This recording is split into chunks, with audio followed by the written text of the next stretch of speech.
Hello दोस्तों, स्वागत है आप सभी का। सभी को छठ पर्व की हार्दिक बधाइयाँ। हम जो गुरु गोचर की श्रृंखला में अपने क्रम को आगे बढ़ाते हुए आज मिथुन लगन के बारे में जानेंगे कि मिथुन लगन अथवा मिथुन राशि वालों के लिए गुरु का जो गोचर 21 नवंबर से अप्रैल 2022 तक होना है वो कैसे फल देगा। जैसे कि मैंने पिछले 2 वीडियो में बताया है, यहाँ पर भी वही अनुरोध रहेगा। आप सबसे पहले किसी भी कुंडली के सॉफ्टवेयर में जाएंगे। वहाँ जाने के बाद सबसे पहले आपको देखना है अष्टक वर्ग और षडबल। एक जातिका ने पूछा कि अष्टक वर्ग कैसे देखा जाता है, थोड़ा सा एक बार बता देता हूँ। हम यहाँ पे 11 नंबर देख रहे हैं जिसे कहते हैं आपकी कुंभ राशि। तो आप जब एक टेबल खोलेंगे, कैलकुलेशंस के अंदर लिखा रहेगा अष्टक वर्ग, वहां पे एक टेबल होगी। टेबल पे या तो 11 नंबर लिखा हुआ मिलेगा या फिर आपको कुंभ राशि लिखी हुई मिलेगी, एक्वेरियस। और गुरु के सामने उस राशि में आपको कुछ नंबर लिखे हुए दिखेंगे। आपको वो नंबर चेक करना है। नंबर 4 या 4 से ज़्यादा होने चाहिए तो अच्छा फल, 4 से कम है तो फल उतना अच्छा नहीं। इसको ध्यान रखिएगा। षडबल क्या होता है कि टोटल स्ट्रेंथ होती है। अगर आपको शोपक बल मिल जाए तो बहुत अच्छा, क्योंकि ये दशाओं पे लगता है। लेकिन फिर भी अगर ये नहीं मिलता सॉफ्टवेयर के अंदर तो षडबल को आप देखें, वो कहीं ना कहीं आपको 100% या फिर आपको वो मेंशन्ड होते हैं कभी कभी रिलेटिव रैंक्स के अंदर भी, तो वहाँ पे ऑलमोस्ट 1.00 होना चाहिए। अगर उसमें थोड़ा सा कम है तो कोई ज़्यादा घबराने की ज़रूरत नहीं। लेकिन 80% या 80% से कम है तो फिर ग्रह जो है अपने रिजल्ट को इतनी आसानी से नहीं दे पाता, वो कहीं ना कहीं कमज़ोर हो जाता है। इस कारण से गोचर जो है उसे लगाते समय इस बात का ध्यान रखिए, आपकी इंडिविजुअल कुंडली के अंदर जन्म के समय ये गुरु कहीं भी बैठा होगा, लेकिन ये वाली वैल्यू और ये वाली वैल्यू उसके बल को निर्धारित कर देगी इस गोचर के लिए। अब शुरू करते हैं कि इस राशि इस लगन में होने क्या वाला है। इस पर्टिकुलर लगन के अंदर एक विशेष ध्यान रखने की जरूरत है। वो ये कि अगर आप यहाँ पे खोलें और आपको लगन पे ये जो फर्स्ट हाउस होता है कुंडली का, यहाँ पे 3 नंबर दिखे, तो पहले क्या चेक करेंगे, ये चेक करिएगा कि डिग्री जो है वो 6 डिग्री 20 मिनट से लेकर 20 डिग्री तो नहीं है। अगर है तो वहाँ पे नक्षत्र है आद्रा, जो कि राहु का नक्षत्र है। ऐसी परिस्थिति में सबसे पहली चीज़ तो ये है ना कि हेल्थ इंपॉर्टेंट होनी चाहिए। तो हेल्थ का लॉर्ड राहु जो है वो कहीं ना कहीं 12th हाउस में गया है, तो ये आपके लिए अभी भी मानसिक परेशानियों का कारण बना रहेगा। ये घर विदेश को दर्शाता है, मानसिक परेशानियों को दर्शाता है, साथ ही साथ कहीं ना कहीं हॉस्पिटल को भी दर्शाता है। इसीलिए अगर आप 3 नंबर में हैं और ये डिग्रियां आपको दिखती हैं तो फिर आप थोड़ा सा संभल जाइए, अपनी हेल्थ के लिए काफ़ी प्रिकॉशन के साथ आगे बढ़िए। वैसे भी काफ़ी समय से, तकरीबन सितंबर 2020 के बाद से ही इन लोगों के साथ ये वाली परेशानियां धीरे धीरे करके देखने को मिल रही हैं। या तो गुस्सा आना, या तो हेल्थ में प्रॉब्लम आना, या मानसिक तनाव बरकरार रहना, ये देखने को मिल रहा है। इसीलिए इन लोगों को इस पे ध्यान देना ज़्यादा ज़रूरी है। ये गोचर थोड़ा सा फायदा करने वाला होगा, वो कैसे, इसको समझिए। ये जो गुरु थे अभी ये अष्टम भाव में चल रहे थे और अष्टम भाव में ये बैठ के इस राहु को देख रहे थे। तो कहीं ना कहीं राहु गुरु जहाँ देख रहे हों वहाँ पे भी थोड़ी सी शुभता और कहीं ना कहीं एक बढ़त दिखाते हैं। तो शनि और गुरु का ये जॉइंट एस्पेक्ट जो हो रहा था, मिक्स हो रहा था, ये होके राहु के ऊपर जा रहा था। अब ये गुरु आगे चले जाएंगे। गुरु आगे जाएंगे तो इस राहु से जो है ना केंद्र में आ जाएंगे। गिन के देखिए, 1 2 3 और 4। इसलिए राहु के ऊपर गुरु का एक केंद्रीय प्रभाव देखने को मिलेगा। तो कुछ हद तक जो ये तबीयत खराब हो रही थी या अचानक गुस्से आ रहे थे, इनमें कुछ हद तक धीरे धीरे करके इस पूरे ड्यूरेशन में आपको कंट्रोल होता हुआ दिखाई देगा। दूसरी इम्पोर्टेंट बात कि कभी भी जो हेल्थ को देखना होता है तो ये बीमारियों का घर है, बीमारियों के घर से 12th हाउस उस रोग को खत्म करने का घर होता है। शनि की दृष्टि है पंचम भाव पे और साथ ही साथ गुरु की भी दृष्टि है। शनि और गुरु की दृष्टि जब एक साथ आती है ना, तो वो काफ़ी हद तक कंस्ट्रक्टिव वे में काम करने का काम होता है, यानी कि चीज़ें बेहतर होती हुई दिखाई दे रही हैं। जिन लोगों को भी हेल्थ में परेशानी थी, वो लोग मान के चले कि धीरे धीरे, मैं ये नहीं कहता कि इस तारीख के अंदर ही आपको रिजल्ट मिलेगा। आपकी कुंडली में हाउस का एक मिड पॉइंट होता है, तो गुरु धीरे धीरे जब उस डिग्री के करीब जाएगा ना, तो वैसे वैसे आपकी हेल्थ धीरे धीरे करके रिकवर होती हुई आपको नजर आएगी। साथ ही साथ इस बात को ध्यान रखिएगा कि इस कुंडली के अंदर गुरु जो हैं वो स्वामी हैं 7th हाउस और 12th हाउस के। ठीक है, इसमें क्या होने वाला है कि 7th हाउस से तो ये अपने से 3 घर आगे आए। 3 घर आगे आने का मतलब है थोड़ा सा पराक्रम, थोड़ा सा करेज, थोड़ी सी चुनौतियाँ। तो आपके व्यवसाय में या वैवाहिक जीवन में थोड़ी सी चुनौतियों का सामना आपने को करना पड़ सकता है। इसका दूसरा कारण ये होगा कि इस 7वें भाव के एक घर आगे और एक घर पीछे शनि और केतु विराजमान है, जो कि एक तरीके से कहीं ना कहीं इस समय गोचर में एक योग बना रहे हैं, जिसे हम कहते हैं पाप कतरी योग। वैसे ये इतना मजबूत योग नहीं है, फिर भी थोड़ा बहुत असर कर सकता है, उसको ध्यान में रखिएगा, क्योंकि केतु इस तरफ मूव कर रहे हैं, इसलिए इतना स्ट्रांग योग नहीं है।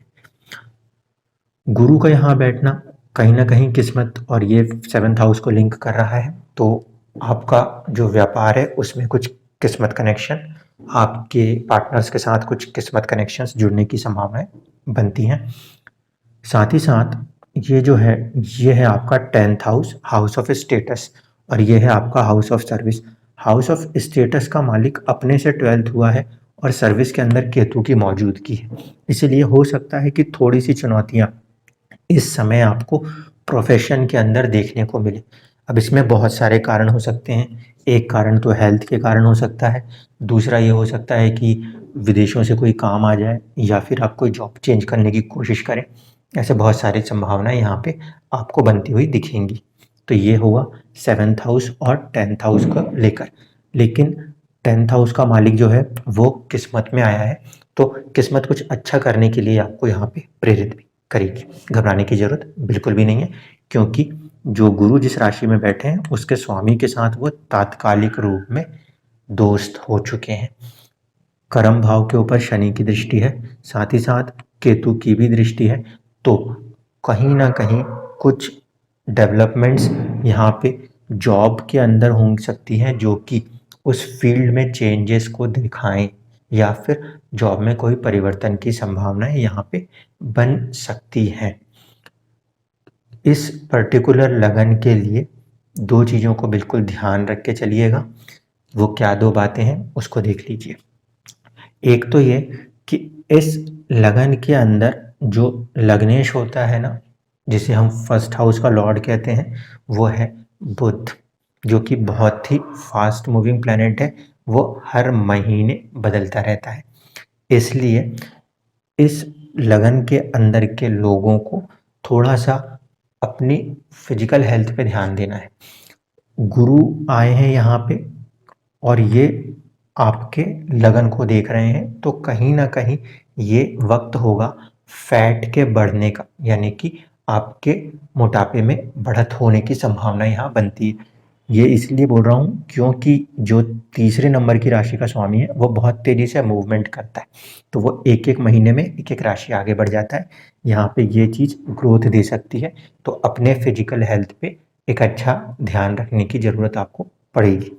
दूसरी इम्पॉर्टेंट बात यह है कि गुरु का जो ये फॉर्मेशन है, ये संतान प्राप्ति और अच्छी विद्या प्राप्ति के लिए भी सपोर्ट कर सकता है।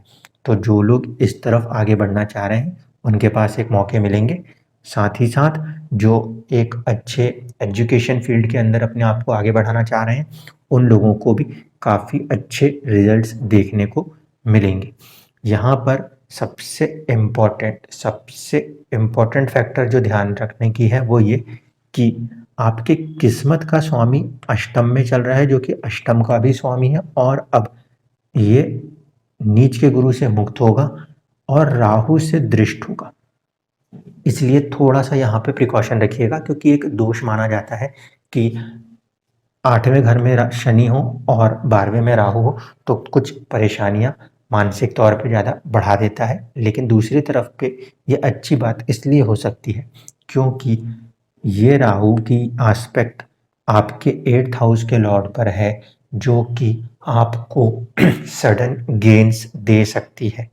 ये होता है अनसर्टेन हाउस, छिपा हुआ हिडन घर, इसके ऊपर इसका मालिक बैठा है और इसको राहु देखता है। राहु या तो लगन से आया है, राहु की दूसरा जो पॉइंट है वो आ सकता है आपको 7th हाउस यानी कि 5th हाउस 7 नंबर की राशि से, और इसका जो एक नक्षत्र आता है वो आता है आपकी किस्मत वाले से। तो कुछ लोगों के में जिनके में डिग्रियां राहु की इसमें या इसमें बैठी होंगी तो उनको सडन गेन्स होने की भी संभावना इस पीरियड में बरकरार रहेगी। तो मुझे उम्मीद है कि आपको समझ में आ गया होगा। 2 प्राइम इंपॉर्टेंट हाउसेस जिन पे की इम्पैक्ट है वो है 5th हाउस, जो हेल्थ में रिकवरी के लिए हेल्प करेगा, चाइल्ड बर्थ के लिए हेल्प कर सकता है, हायर एजुकेशन में भी हेल्प कर सकता है, और दूसरा है आपका स्टेटस एंड प्रोफेशन।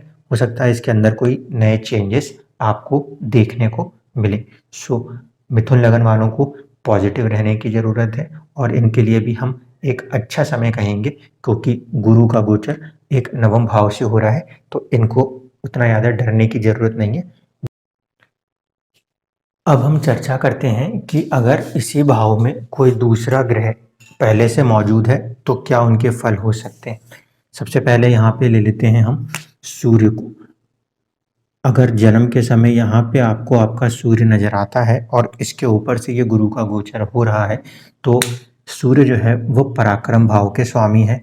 इस परिस्थिति में यात्राएं भी बढ़ेंगी और कहीं ना कहीं एक अच्छा पॉजिटिव थॉट पराक्रम के ऊपर देखने को मिल सकता है, यानी साहसिक कार्य होने की क्षमता काफ़ी हद तक बढ़ जाएगी।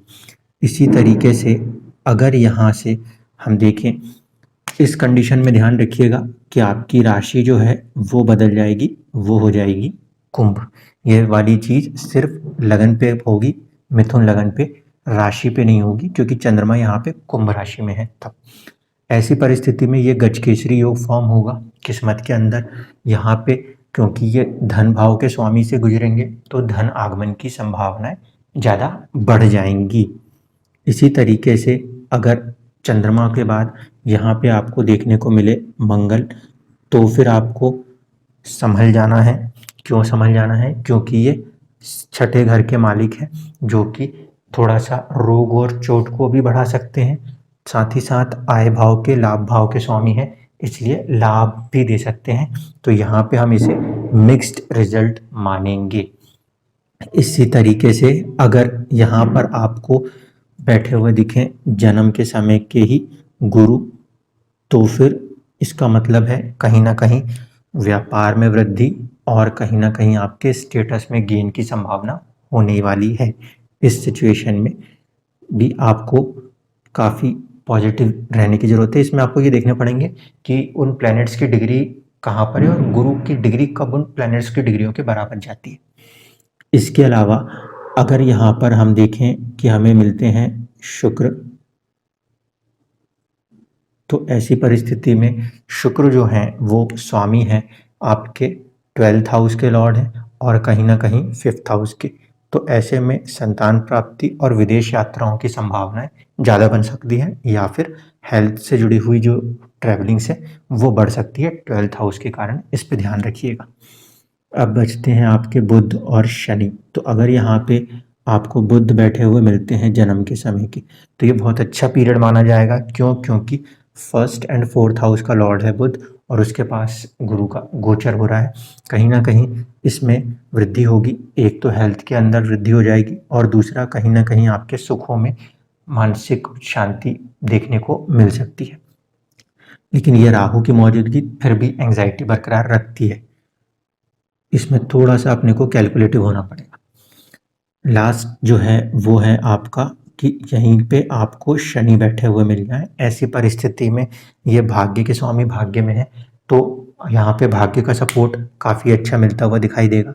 दूसरी चीज़ ये कि शनि जो है वो 8वें के भी स्वामी हैं, तो हो सकता है कि राहु की ये दृष्टि अचानक से कुछ बड़े लाभ को आपको करा दे। इन चीज़ों को भी आप साथ ही साथ ध्यान में रखिएगा इस गोचर में। धन्यवाद।